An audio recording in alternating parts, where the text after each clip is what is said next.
இப்போ நான் சொல்றதை நல்லா கேட்டுக்கணும், நீங்க வளருவீங்க நம்புகிறேன். ஒரு நேரம் செங்கடலுக்கு முன்னே நிற்கும் போது ஜெபித்தவர்களுக்கு கர்த்தர் செங்கடலை பிளந்தார்.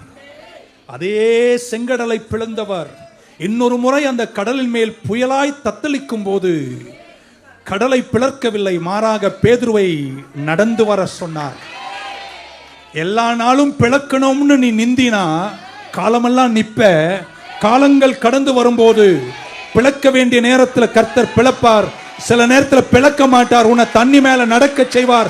எப்ப பிளப்பார், எப்ப நடக்க வைப்பார் என்று புரிந்து கொள்கிற டிசர்ன்மென்ட், புரிந்து கொள்கிற விவேகம் வசனத்தில் உங்களுக்கு வளர்ச்சியாயிருக்க வேண்டும். God will do new things.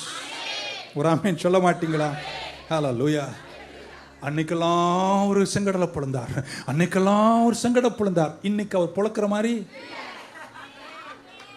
அந்த ஞானம் உனக்கு வந்து, அந்த ஃப்ளெக்சிபிலிட்டி வந்து அங்கே நிற்கும் போது நீ புரிஞ்சுக்கணும்.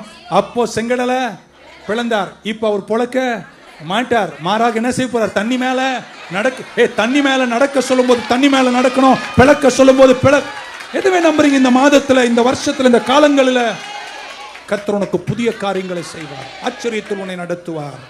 ஹல்லேலூயா.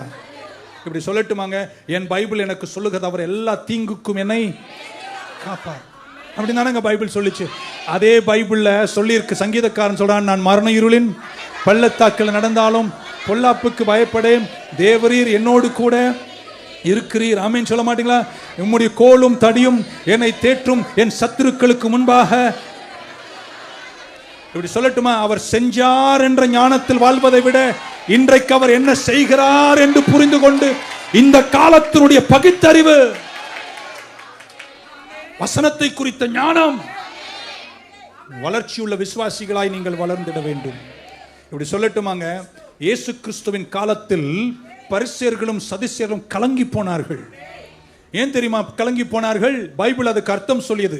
காலங்களில் இப்படி சொல்கிறார் எபிரேயர் 1:1, இந்த past he spoke through fathers and prophets. தகப்பன்மார் மூலம், தீர்க்கதரிசி மூலமாகவும் கர்த்தர் பேசினார். ஆனா இந்த காலத்தில் கர்த்தர் தம்முடைய குமாரன் மூலம் பேசுகிறார். இப்ப குமாரன் வந்துட்டாரு, குமாரன் பேசுறாரு. நம்மால் என்ன, நீ யாரையா பேசுறதுக்கு? எங்க தீர்க்கதரிசிகள், எங்க தகப்பன்மாரும் பேசட்டும், நீ யார் பேசுறதுன்னு இயேசுவையே தேவதூஷணம் என்று சொன்னார்கள். காரணம், நேற்றைய தினத்தில் செஞ்சது போல எல்லா நாளும் இன்றைக்கு கர்த்தர் செய்ய மாட்டார். கர்த்தர் இன்னைக்கு நான் நம்புகிறேன் புதிய காரியங்களை. எத்தனை பேர் நம்புறீங்க? இதுவரையும் நடத்திராத, இதுவரையும் செஞ்சிராத, இதுவரையும் கண்டிராத மகத்தான வழிகளை ஞானத்தால் புரிந்து கொண்டு நான் எழுந்து பிரகாசிப்பேன்னு சொல்ற ஒரு ஆத்துமா